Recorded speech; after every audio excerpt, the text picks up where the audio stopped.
اشكرك يا احمد. طبعا انا سعيد جدا وبشكر لاعبتي كل جميع اللاعبين والجهاز الفني والاداري والطبي وكل اللي احنا والحمد لله ان انا كنت النهارده بجهاز وطني وبلاعبين حوالي 24 لعيب او 23 لعيب كلهم محليين في الدوري المحلي المصري. بنجابه كل اللاعبين اللي موجودين في العالم اللي هو اغلى لعيبه في العالم، احنا لعبناهم بلاعبين محليين. اجتهدنا وكنا الافضل، من حامل اللقب، كنا الافضل في كل شيء، ولكن النتيجه كانت فيها مؤثرات مش خارجيه، داخليه جوه الملعب وخارجيه قبل الملعب قبل الماتش. فواضح ان الضغوطات اللي اتعملت على الحكم قبل المباراه من الجانب الارجنتيني نجحت، ان كانوا معترضين على الحكم وعشان فرنسا ومش فرنسا ومنتخب فرنسا. عايز اقول في الحياه كلها مش كل اللي يمشي صح يعني كله هيتعب، طالما ماشي صح هتتعب. فاحنا مشينا صح وتعبنا وتأذينا بعوامل خارجيه، وطبعا كل البهوات اللي موجودين الاجانب اللي موجودين مش حاسين بحاجه، لان هم مش حاسين بحاجه اصلا. ف انا بقول ان احنا كنا من حقنا ان احنا نكسب، ومش عايز اقول هارد لك لينا، لا احنا طلعنا بشرف من ناحيتنا، لكن النتيجه غير النتيجه المؤثره، غير بعيد عن الفير بلاي اللي بيقول عليه الاتحاد الفيفا، وريسبكت ولا فير بلاي توداي. النهارده ما فيش ريسبكت ولا في فير بلاي. النهارده ان في بنالتي اتلغانا، الكوره الثاني كان المفروض ان هي ضربه جزاء لينا، الحكم حتى ولا الفار حتى بيحاول يبص عليها. لينا الجون الثاني كنا 2-0 واتلغى بطريقه غريبه. الفار هو برضه اللي ده، لكن ما فيش فار. الراجل ما طلعش، الحكم في الكره بتاعتنا اللي اتشد الراجل في جوه ال 18 اللي ردت علينا جون، كنا 2-1، لكن حتى ما هنش عليه يبص على الفار، ما هنش يطلع بره الفار، لكن يجي الفار عشان يلغي جون بتاعنا. لسه الحياه ولسه العالم نوت فير، ذا وورلد نوت فير. بس الفير حتى مش في الحياه العاديه، مفيش فير في الكوره، مفيش فير في الرياضه، مفيش. انا مش مقتنع بالمباراه، مقتنع بفرقتي انه قدوا، لكن انا مش مقتنع باللي حصل في المباراه. ومش هتكلم كلام يعني متزوق واقول يعني هارد لاك جود ريزلت فور ارجنتين، لا مش هقول كده خالص. هقول ان احنا اتظلمنا النهارده بفعل فاعل زي ما الاحداث اللي حصلت في الماتش اللي فات. وبعدين انا بقول يعني باجزم ان اللي بيحط المواعيد المباريات حد ما لعبش كوره، ليس له علاقه بكره القدم. ما فيش كره قدم بتتعمل الساعه 12 الظهر خالص 12 الظهر دي تنزل تتمشى، تاخد هوا، تفطر بريكفاست، لكن تلعب. طب 12 الظهر لو انتم بتفهموا، لو الناس اللي بتفهم يعني ايه مباراه، قبل المباراه بكام ساعه المفروض اللعيبه تاكل امتى؟ يعني ناكل اللعيبه الساعه 7:30 الصبح عشان العب الساعه 12. فانا الموضوع كله فيه سلبي سيء جدا، وانا معترض جدا على داخل الملعب وخارج الملعب. نعم، ماتشين في اليوم بس. وبعدين النهارده احنا في ماتشين بس اللي بتلعب، واحنا في ادوار اقصائيه، يعني وصلنا لدور ال 16 وال8.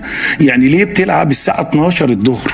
يعني الذكي الجميل اللي هو اللي حط الماتش كنت الذكاء بتاعه ايه يعني اساسا انت ما عندكش غير مباراتين في اليوم، فانت ما تعمل الماتش الساعه 6 وتعمل الماتش 8 ولا تعمله 10 زي ما انت ما في ماتشات عملتها الساعه 10 بالليل.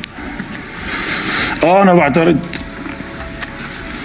ومش هنحط دماغنا في الارض وزي النعامه، لا انا بقول ان مفيش مصداقيه في الاحداث اللي حصلت خالص. لكن انا فخور بفرقتي وفخور ببلدي وبفخور بعربتي، وبفخور بان انا من وطن عربي، فخور بان انا افريقي، دولة عربية افريقية. واحنا لسه بعيد عن في كل حاجة، احنا ما بناخدش حقنا، احنا مش واخدين حقنا. كابتن حسام حسن، هاني عبد الصبور، القاهرة 24. أنا عايز أنقل لك نبض الشعب المصري كله، فخور بيك وفخور بلعبتك، عيشتونا الحلم وصدقناكم، وأنتوا عملتوا كل اللي عليكم، محدش فيكم يعني بخل بنقطة عرق. عايز أسأل حضرتك سؤال، وبعد تصريحاتك بالأمس بشأن القضية الفلسطينية، هل ترى أن مصر تم معاقبتها اليوم من قبل التحكيم بسبب ما تم تناوله أمس؟ أنا مش عايز أخش الموضوع في كده، بس احنا كنا بنتكلم على حالات انسانيه. هو حد عارف الاطفال بتاع اللي هم ماتوا، واللي رجليهم اتقطعت، واللي ايديهم اتقطعت، واللي عميوا من انتوا حاسين بحاجه؟ انتوا حاسين بحاجه؟ المفروض ان كره القدم تبقى الاعلام والرياضه واللاعبين يبقى ليهم، يبقى يساندوا القضيه معينه، قضيه انسانيه. على فكره في البلد اللي الاطفال بيموتوا فيها بيلبسوا الفانيلا بتاعت الارجنتين، وبيلبسوا بتاعت برشلونه، بيلبسوا بتاعت السيتي، وبيلبسوا بتاع ريال مدريد اللي انتوا بتشوفوهم ده. بس انتوا بتشوفوا الناس دي هم بيحبوك وبيحبوا الكوره، بس انتوا برضو عمالين يتقتلوا، وانتوا برضو ساكتين وعادي. تمام. محمد فؤاد من اون سبورت. كابتن حسام، يمكن الفخر احنا هنفضل نتكلم عنه كتير ايام وايام، لان انت فعلا خليتني انا واحد من الاعلاميين اللي بغطي هنا البطوله بالكامل. لما بروح اي ماتش تاني بدخل ميكسد زون او مؤتمر صحفي، انا بقيت ببقى بتكلم عن منتخب بلادي وانا رافع راسي، لان فعلا احنا نستحق ان احنا نكون في المكان ده، واتاخرنا كتير قوي عشان نوصل للمكان ده. يمكن كمان الحاجه تدعو للفخر النهارده احتفالات المنتخب الارجنتيني بعد الفوز تضاهي احتفالاته بعد فوزه بكاس العالم في قطر 2022. ده يبين لك قد ايه مدى قوه منتخبنا وايماننا بمنتخبنا ان هو يقدر يوصل للنص بعيد ان شاء الله في اللي جاي. خليني اعرف حضرتك السؤال، ايه الحوار اللي دار ما بينك وبين الحكم الفرنسي بعد ما خدت انذار؟ الحوار ايه اللي تم ما بينك وبينه؟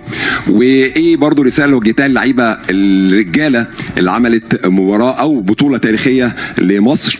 وحاجه اخيره. شكرا يا محمد، شكرا. 4 اسئله حلوين. كلمه شكر بس للجماهير المصريه الملايين اللي بتتفرج علينا دلوقتي. بشكرك على كلامك طبعا. انا قلت للعيبه ان انا بشكرهم جدا وفخور بيهم، وده وان الفريق هيتطور، وانا كنت مستني منهم، مش مستني منهم اكتر من كده، لكن احنا ممكن نلعب اي حد في اي وقت في اي مكان، لكن يكون في عداله. الكلام اللي الحكم بيتكلم معاه قلت له اللي بيحصل ده غير عادل، ده نوت فير. بس بقول له نوت فير. هو الراجل بقى هو ممكن يكون عنده، عارف زي يكون مثلا عندنا في حاجه بطحه على راسه، بس هم مش فاهمين يعني ايه بطحه على راسه. يعني اللي هو لما يكون واحد عنده مشكله عامل عامله، يعني اللي بيترجم اللي عامل عامله بس هو حاسس بيها، فانا بقول ان فوز غير مستحق للارجنتين، وانا بوعد انا بعد ما ارجع النهارده مش هتفرج على كره القدم في كاس العالم خالص، لان مفيش عدل فيها، واعتراضي من داخلي ان انا مش هتفرج على كاس العالم تاني خالص. ان يعني كاس العالم ده مش هتفرج عليه لما ارجع بيتي، ولما ارجع بلدنا مش هتفرج عليه، مش هتفرج على اي فرق. Thank you so much for